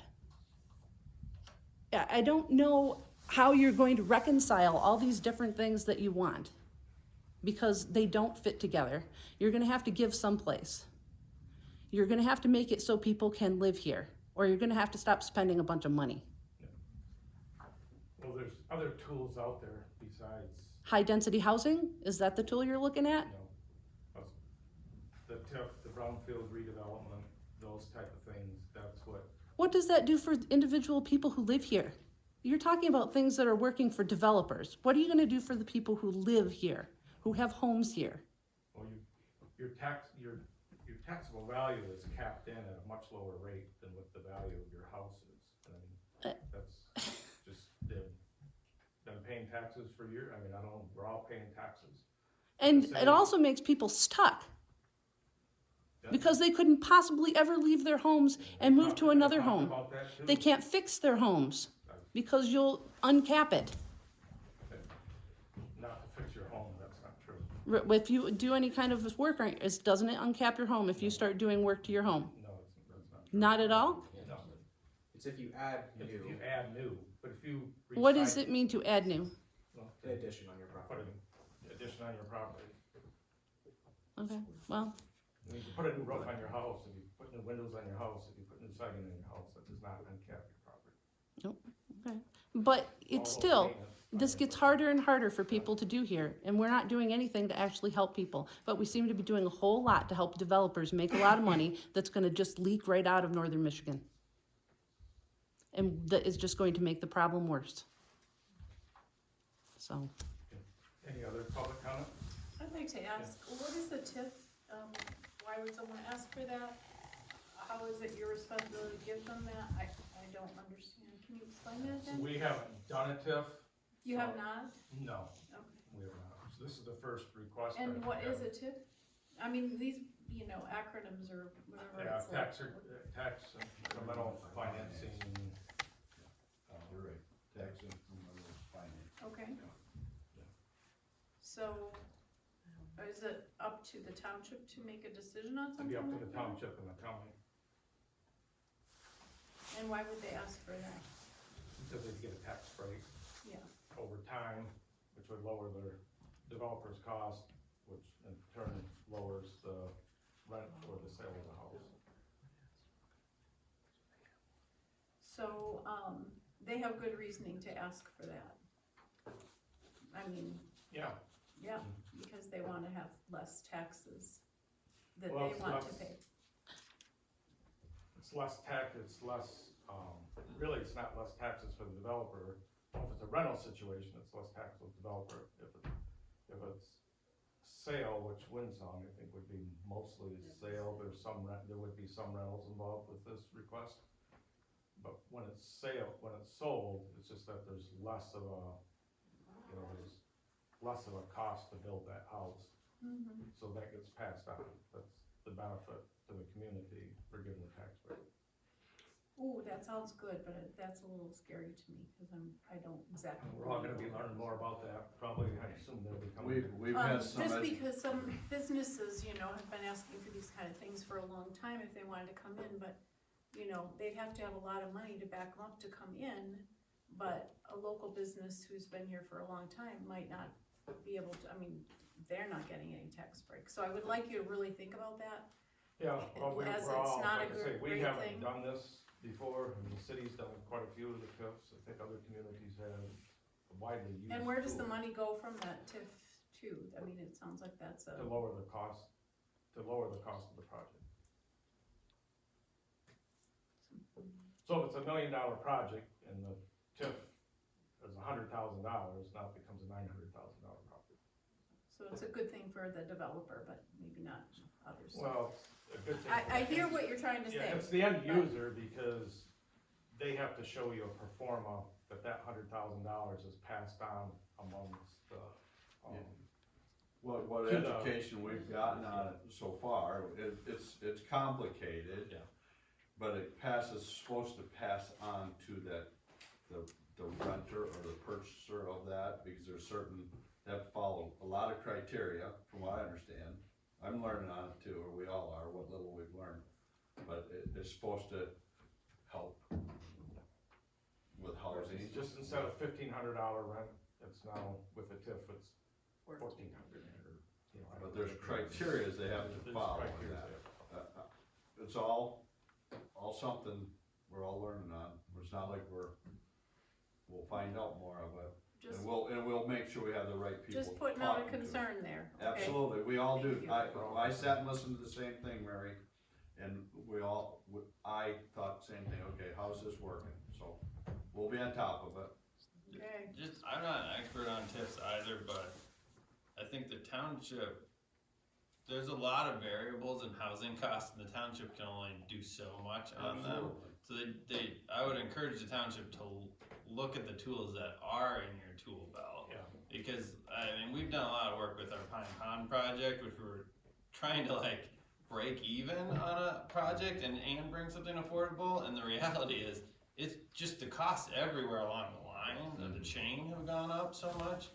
It's real hard to do, even if you're a developer that's not trying to make a profit, you're trying to like help your community, because we've lived here a long time. And so you do like the townships, all the different players, the builders, the banks. We've worked a lot with how can we get banks to give better rates to locals and people that work here. I think everybody has to play their part in reducing the cost.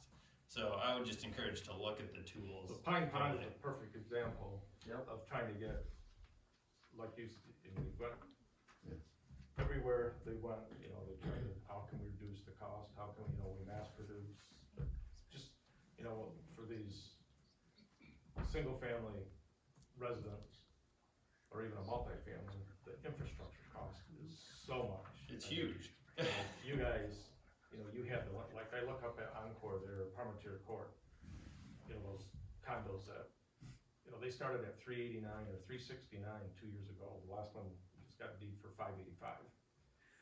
where's that? That developer next to Friendship Center. The Friendship Center, But, that developer, the land, he had the land, and he had the infrastructure in, other than the road. The water was in, the sewer was in, and the land was in. And these are the kind of prices that you're getting, and people are paying, but, I mean, but when you take a raw piece of land, the infrastructure cost is just, and it's if astounding. you've been involved with Pine Pond, I mean, you certainly know what it costs to bring water and sewer and put the roads and curbing and lighting and electrical and all that stuff. And gas to bring, all these things that are buried that you don't see, but you need to have. And like you were talking about the fire truck being whatever 4 years out, you run into that too. Like I know at DTE, it took them a year or more just to be able to come do the utilities. Well, now you're sitting with no revenue trying to. So there's all the places along the chain. I think it's got to be a collaborative effort. The holding cost is encouragement. tremendous. Yeah, You gotta upfront the money. You gotta upfront the money. And Yep. have no return for 2 years or a certain amount of years, so that's where these tools do help out, but again, we haven't done one on a scale of 1 to 10, 10 being the most, you know, I'm at a 1 on understanding and stuff, so. It's important to understand. Yeah. But I would just encourage to continue researching what tools the township can use to play their role in. Absolutely, and Yeah. that's what we're doing. Yeah.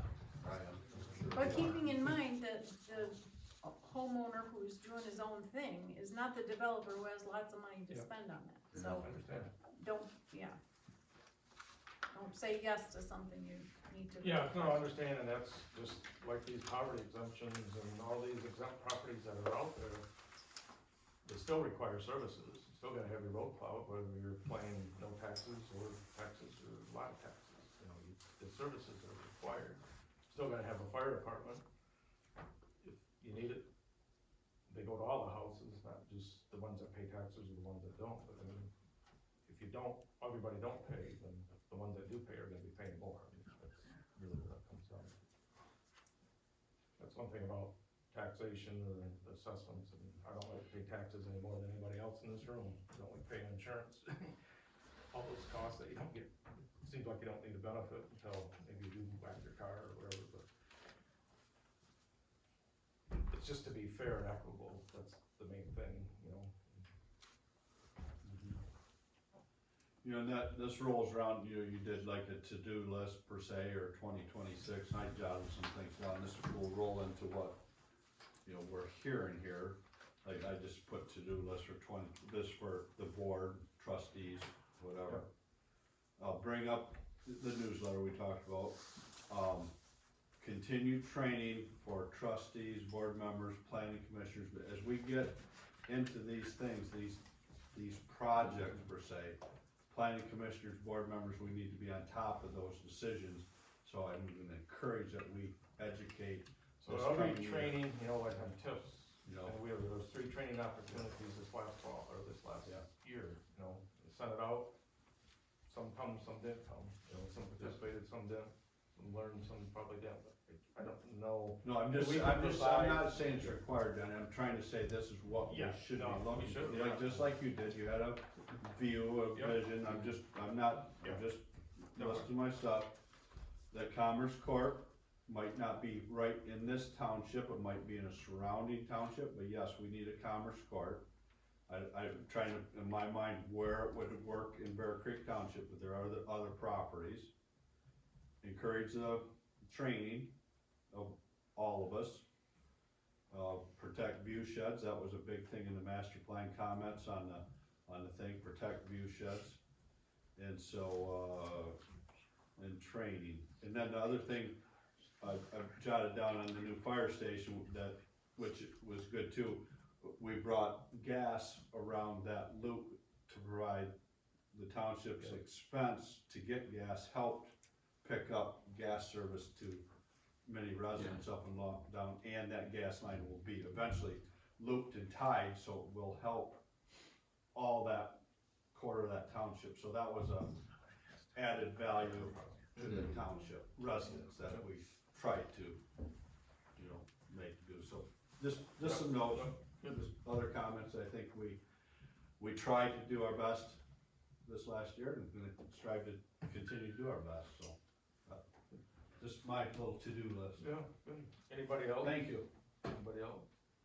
Anybody in public? Thank you very much Yeah. for all the questions being answered today. Yeah. It's just, you know what, we need to understand what's going on better. I do have one more question, I'm sorry. But I was looking at the information, I believe was the agenda, or maybe it wasn't, but, that Connie, you mentioned about Brian's, part of the stuff. So does the building fall under Connie's, treasury stuff? How does that, I don't know how it all trickles down to. Well, cause she's the building department secretary, so she Oh. gives the report. That's Gotcha, why. okay. The building department is underneath the board as a whole, Okay, gotcha. so she's got kind of 2 roles as being building department secretary and treasurer. Okay, thank We you. all wear a lot of hats. A lot of moving pieces, and Yeah. like comments. And you know, we don't understand unless we are explained, so I really Yeah. appreciate it, yeah. And Emma's job, not only being clerk, but all the election laws stuff, and Mm-hmm. the training she goes through with Connie, so. Well, I just figured out a few, meetings ago that, like, Emma appoints Scott and, Connie appoints, well, somebody she's got helping her. Deputy. So I'm like, I don't know how that all Yeah. worked, but is it because y'all had too many things to do that you needed an extra? So the clerk, MPA the rule. clerk and treasurer are required to have a deputy. By law. They're required by law, they have to have a deputy. Okay, The supervisor may have a deputy. For years, I didn't have a deputy, but as the township grew and I got older, I mean, I just can't, we hired Garrett a couple years ago. so And we we should as a board deputy. made that decision because of the growth and the hats Denny was wearing, we needed Garrett or someone to step And in. I was listening to the thing about the, you know, who was gonna have what day off for Christmas and all that. But, so you have in charge of your deputy, and she's in charge of her deputy, but you aren't in charge of each other's, like, you're the supervisor, but Yeah. you're not in charge of the No. other. That's wild, okay. Yeah. It's Yeah, it's just hard to kinda- understand all it's kinda this, you goofy, guys, so like, I you know, appreciate your answers, thank you. You know, I can't tell, It's because we're all elected. Yeah. We're elected by the people. And having a deputy, I mean, to your point, yes, it is to help the workload, especially if you look at other municipalities our size, compared to us and the staffing levels. What we do is a very, very, very skeleton crew. We all wear a lot of hats to make it happen. And so our plates are overflowing. So part of having a deputy is to help you, but the other part of it, and the reason that the law requires a clerk and a treasurer to both have a deputy, is so that if something happened to one of us in an emergency situation, we have someone who can step in. You know, if I didn't make it home, we need to have Scott here to be able to help the township. You know, the bills have to get paid, the payroll has to get run, there's elections have to get run, right? And so if something happened to me, we have to have coverage. And so there is, you know, a real reason why the law is that way, and it's to protect the township. Pressure's on, Scott. I realize the, He's gotten a little taste of it, but not much, because I've worked remotely every day, pretty much every day. But this some of the maternity reason leave. is that like the deputy clerk and especially with the deputy treasurer, their deputy is the only one that can do certain functions. You know, like Statutory. election stuff and that, there's nobody else, so if, so we can't, like, I can't keep a Then he ballot, can't do or I the can't stuff. issue a ballot, or Right. nobody else. Right. Yeah, But the figured two of that was them pretty could. legal, Yeah. yeah. So I realize- that's kinda why there's those. I realize it's not required by the law, but it might be nice if the board made a policy where they made sure those people actually were Bear Creek Township residents. Just like the people that have been elected. Okay, so that's not the law. No, I know, as I said, it's not the law, but it might be a nice policy for you to adopt. So.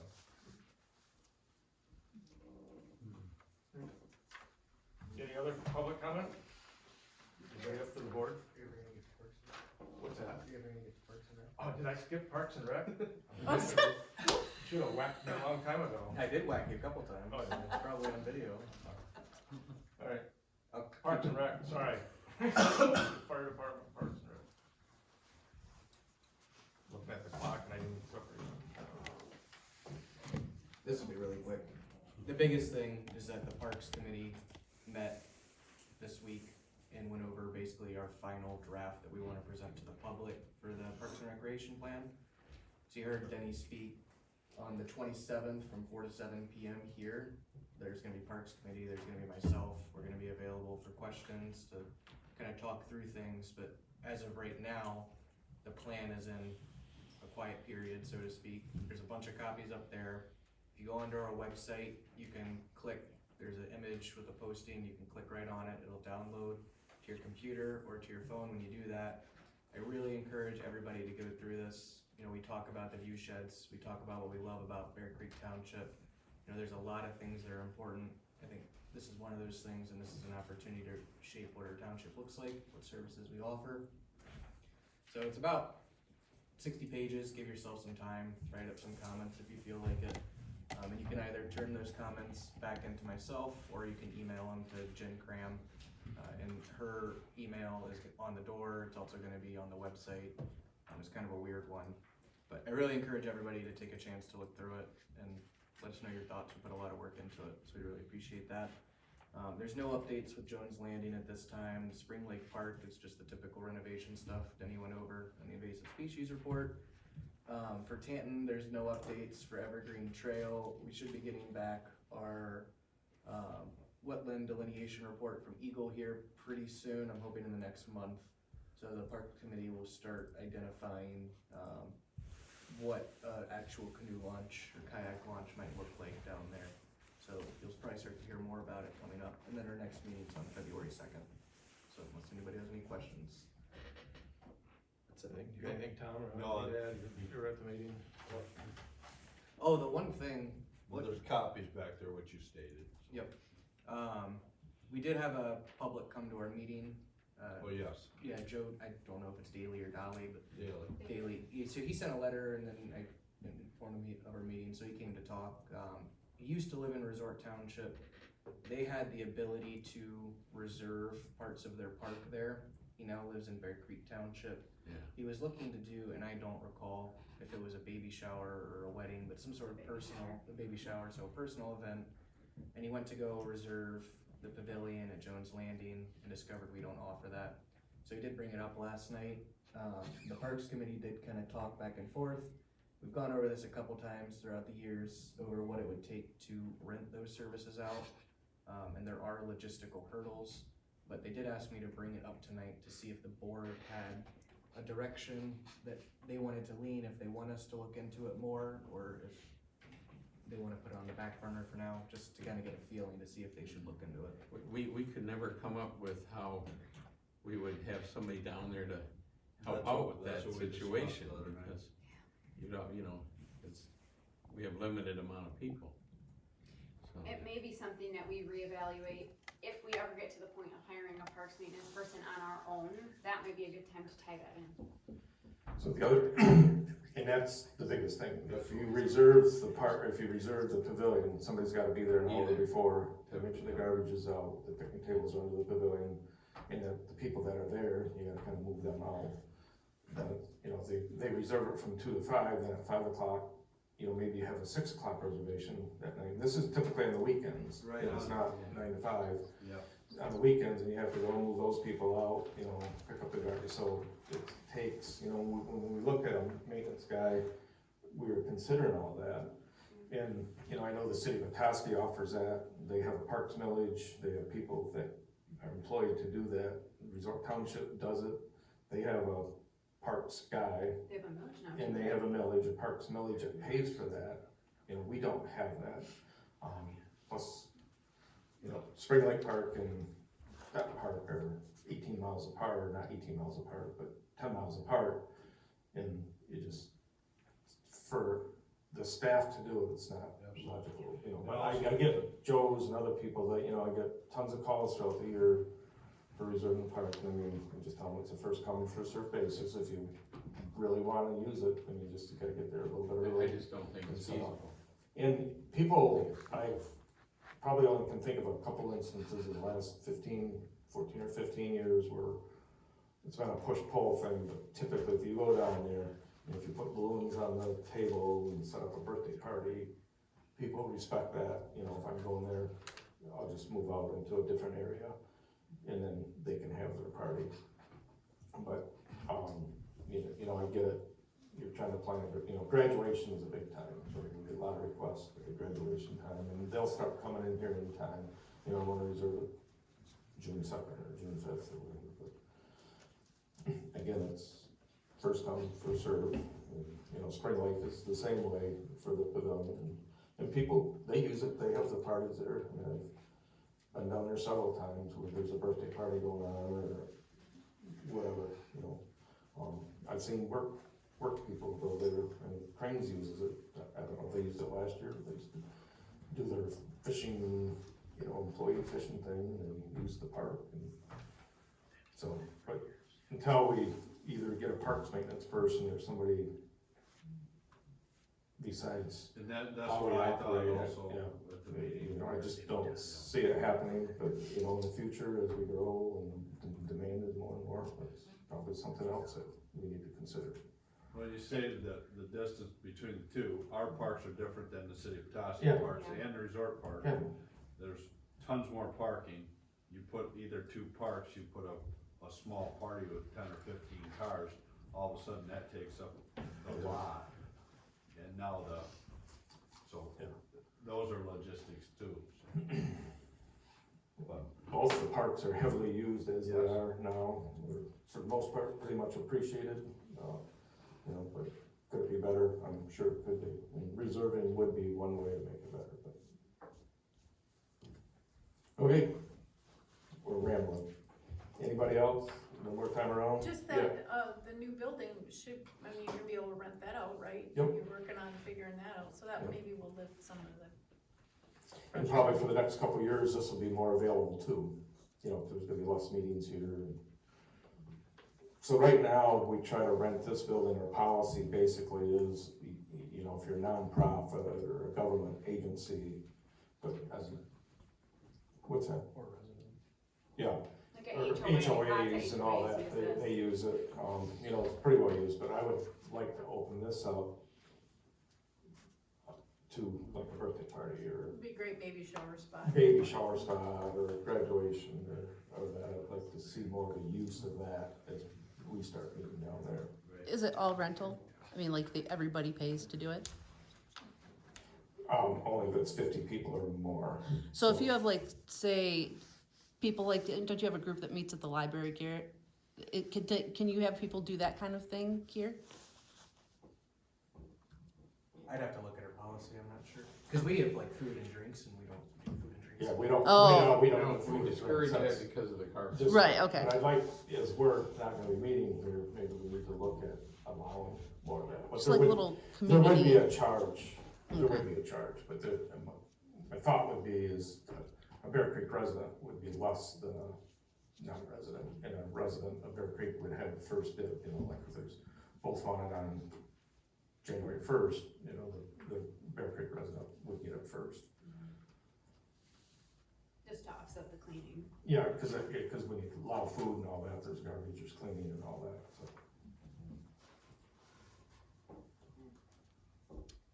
Yep. Anybody else? Anybody here? 9 o'clock, let's get out of here. Thank you, everyone. Good night.